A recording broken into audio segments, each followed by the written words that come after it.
తెలంగాణ రాష్ట్ర వ్యాప్తంగా ఎన్నికల హడావిడి అయితే కొనసాగుతుంది. ఈ నేపథ్యంలో రాష్ట్ర అభ్యర్థులతో పాటు ముఖ్య నాయకులు కూడా ప్రచారంలో ముందుండి విస్తృత ప్రచారం చేపట్టారు. ఈ నేపథ్యంలో కూడా వికారాబాద్ జిల్లాకు సంబంధించి వికారాబాద్ నియోజకవర్గం కూడా పెద్ద ఎత్తున కూడా అటు బీఆర్ఎస్, కాంగ్రెస్, బీజేపీ నాయకులు కూడా పెద్ద ఎత్తున ప్రచారంలో మునిగి తేలుతున్నారు. ఈ నేపథ్యంలో కూడా ఇంటింటికి గడప గడపకు ప్రచారం చేసుకుంటూ ఆయా మేనిఫెస్టోల గురించి వివరిస్తున్నారు. ప్రస్తుతం వికారాబాద్ నియోజకవర్గానికి సంబంధించిన మర్పల్లి మండలంలోని పట్లూరు గ్రామం చెందినటువంటి ముఖ్య నేత, తెలంగాణ ఉద్యమకారుడు, కాంగ్రెస్ నాయకులు మొరంగపల్లి సురేష్ గారు అయితే మనతో ఉన్నారు. ప్రస్తుతం ప్రచారంలో పాల్గొంటున్నారు. అసలు ప్రచారం ఎలా సాగుతుంది, ఏ విధంగా ముందుకెళ్తున్నారు అనే అంశం మీద మాట్లాడారు.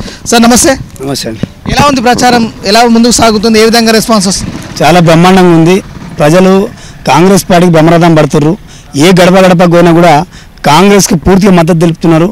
ఈసారి వికారాబాద్ కాన్ఫరెన్స్లో కాంగ్రెస్ జెండా ఎగరడం ఖాయం. ప్రధానంగా మీరు ఇంటింటికి వెళ్తున్నప్పుడు, మీ మేనిఫెస్టో వివరిస్తున్నప్పుడు ప్రజల నుండి స్పందన ఎలా వస్తుంది? ప్రజలు వాళ్ళకు తెలుసు గతంలో ఉన్న కాంగ్రెస్ ప్రభుత్వం ప్రజలను ఏ విధంగా అక్కున చేర్చుకున్నది. అదేవిధంగా వైఎస్ఆర్ పాలనలో ఉద్యోగాల విషయంలో కానీ, రైతుల రుణమాఫీ విషయంలో కానీ, రైతుల ఉచిత విషయంలో ప్రతి ఒక్కరు కూడా వాళ్ళకి తెలుసు. కాంగ్రెస్ ప్రభుత్వం మాటిస్తే తప్పదు కాబట్టి కాంగ్రెస్ ప్రభుత్వానికి పూర్తి విశ్వసనీయత ప్రజల్లో ఉంది. ప్రజలు పూర్తిగా మద్దతు తెలుపుతున్నారు కాంగ్రెస్ పార్టీకి. ప్రధానంగా ఈ ప్రాంతంలో ప్రజలు సమస్యలను తెలియజేస్తున్నారా? గతంలో ఎలా ఉండేది, ఇప్పుడు ఎలా ఉంది, ప్రభుత్వంలో జరుగుతున్నటువంటి సంక్షేమ ఫలాలు అందుతున్నాయా లేదా అనే విషయంలో మీకు ఏమైనా సమస్యలు, వినతులు వచ్చాయి? 100% వచ్చినాయి. బీఆర్ఎస్ ప్రభుత్వం వాళ్ళకు రైతుల విషయంలో ఒకటి రైతు బంధు మాత్రం ఒకటే చూపిస్తున్నది. కానీ పబ్లిక్లకు పోయేసరికి కాంగ్రెస్ ప్రభుత్వంలో వచ్చిన మంచి పనులు చెప్తారు. వీళ్ళకు బీఆర్ఎస్ ప్రభుత్వం విమర్శిస్తారు. ఏంటంటే ఉద్యోగాల విషయంలో మొట్టమొదటిగా ప్రతి ఇంట్లో డిగ్రీ పీజీ చదివిన పిల్లలు ఉన్నారు. ఉద్యోగాలు రాక ఒక బాధ ఉంది. రెండో విషయం ఏంటంటే రైతుల విషయంలో కరెంటు కొరత బీఆర్ఎస్ ప్రభుత్వం చెప్తున్నది 24 గంటల కరెంట్ ఇస్తున్నాం, కానీ ఎక్కడ ఇస్తలేదు. ల్యాబ్ బుక్ తీసి చూస్తే మన పీసీసీ ప్రెసిడెంట్ రేవంత్ రెడ్డి గారు కూడా చెప్తున్నారు 24 గంటల కరెంట్ అనేది పూర్తిగా అది అబద్ధం. కాబట్టి ఇది బీఆర్ఎస్ ప్రభుత్వం విషయంలో చాలా ఉన్నాయి.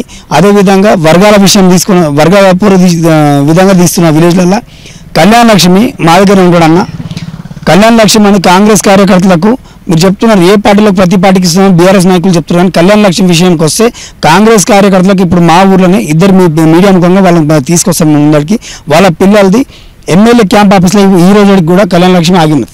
అంటే తెలంగాణలో జరుగుతున్న అభివృద్ధి సంక్షేమం ప్రతి ఇంటికి చేరుతుందంటూ కూడా నాయకులు అటు సీఎం కూడా స్పష్టంగా చెప్తున్నారు. దీని గురించి సంక్షేమ పథకాలు ఏమంటున్నాయో మాకైతే తెలియట్లేదు.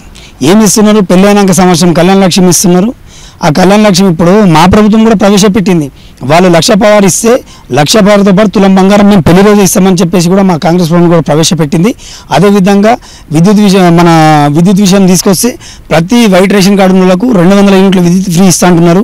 18 ఏళ్ళ నిన్న ప్రతి ఆడపిల్లకు 2,500 రూపాయలు పెన్షన్ ప్రతి నెల ఇష్టట్లు ప్రవేశపెడుతున్నారు. అదేవిధంగా పెన్షన్ విషయానికి వస్తే 60 ఏళ్ళ నిన్న ఒకరు కాకుండా ఇంట్లో ఇద్దరు ఇద్దరానికి మా కాంగ్రెస్ ప్రభుత్వం మంచి పథకాలు తీసుకొచ్చింది.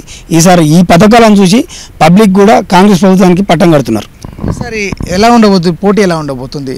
దీంట్లో పోటీ అనేది ఏం లేదు. కాంగ్రెస్కు వికారాబాద్ తీసుకొస్తే ఇప్పుడు డబ్బున్న అహంకారంతో మా ఎంపీ గారు బాగా డబ్బులు పట్టుకొని ఊరూరా వెళ్తున్నారు.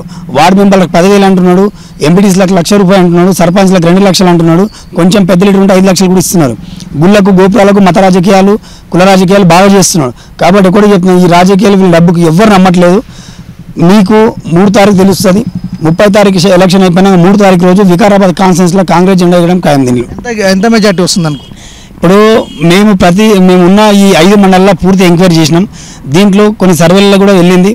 దగ్గర 15,000 నుంచి 20,000 మెజార్టీతో ప్రసాద్ కుమార్ గారు గెలవబోతున్నారు. ప్రధానంగా ఫైనల్గా ఒక ప్రశ్న, కాంగ్రెస్కు ఇప్పుడు ఓటు ఎందుకు వేయాలి? ఈ ప్రజలకు ఏం చెప్తారు?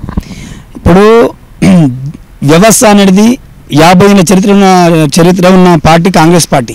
ఈ 10 ఏళ్ళ 9.5 పాలనలో ప్రజలను, ఓబీసీలను, ఎస్సీ ఎస్టీ మైనార్టీలను ప్రతి ఒక్కరిని మోసం చేసిన పెద్ద ఘనత టీఆర్ఎస్ పార్టీకి చెందుతుంది. 50 ఏళ్ళ చరిత్ర ఉన్న పార్టీ కాంగ్రెస్ పార్టీ. కాబట్టి కాంగ్రెస్ పార్టీలో ప్రతి ఒక్కరికి కూడా సంక్షేమ పథకాలు వచ్చినాయి. అప్పుడు అభివృద్ధి చెందింది. వైఎస్ఆర్ గారి పాలనలో, వైఎస్ఆర్ బతుకున్నప్పుడు ఆయన పాలనలో రైతులకు పూర్తి ఒకేసారి కూడా విద్యుత్ ఛార్జీలు మాఫ్ చేయడం జరిగింది, రుణమాఫీ మాఫ్ చేయడం జరిగింది. కాంగ్రెస్ మాట ఇస్తే మా ఊరికి విషయానికి ఇస్తే 800 ఇళ్ళు ఇచ్చిన ఘనత కూడా కాంగ్రెస్ పార్టీదే. కాబట్టి కాంగ్రెస్ పార్టీ మాట ఇస్తే తప్పదు. కాబట్టి కాంగ్రెస్ పార్టీని నమ్మకంగా ఉన్నారు ప్రజలు కూడా. పూర్తిగా ఎక్కడ పోయినా కూడా ప్రజలు పట్టం కడుతున్నారు కాంగ్రెస్ పార్టీకి. ప్రధానంగా అయితే పట్నూరు గ్రామంలో ప్రధానంగా ఎన్నికల ప్రచారం అయితే కొనసాగిస్తున్నారు. మొరంగపల్లి సురేష్ అయితే ఇంటింటికి తిరుగుతూ గ్రామ గ్రామాల్లో కూడా ప్రచారం నిర్వహిస్తూ గడ్డం ప్రసాద్ నాయకత్వాన్ని బలపరుస్తూ కూడా గెలిచేది కాంగ్రెసే, అధికారం వచ్చేది కాంగ్రెస్దే అంటూ కూడా బలంగా చెప్తున్నారు. కెమెరామెన్ మహేష్ వికారాబాద్.